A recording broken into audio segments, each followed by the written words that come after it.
Hindi ka ba natatakot? Ang pusang gala daw. Nagiging siopaw. Jenny Lou?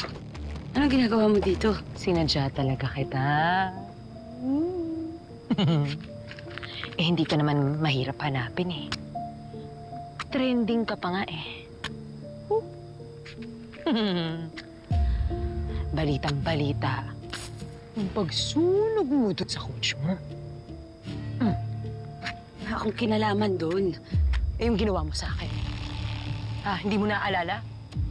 Ano? Aksidente yun nangyari, alam mo yun. Ang sabihin mo, Sugar, selfish ka. Kasi naiinggit ka sa akin eh. Kasi marami ako maniligaw, tapos ikaw, puro pusa lang yung lumalapit sa'yo. Hindi ko naman intensyon na sunugin ka eh. Sinasaktan mo yung mga pusa.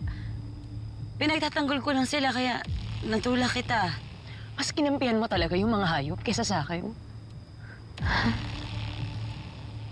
Ako yung kaibigan mo na matagal.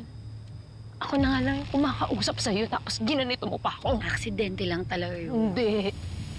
Ang sabihin mo kasi, selfish ka. Kasi ayaw mo ako maging masaya eh. Diba? Ayaw mo ako maging masaya kasi pag naging masaya ako, magkaka-boyfriend ako. Tapos ikaw, maiiwan kang mag-isa kasama niya mga pusa mo. Kasi masama kang kaibigan eh.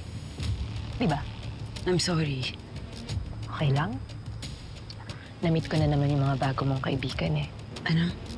Parang ang mababait sila.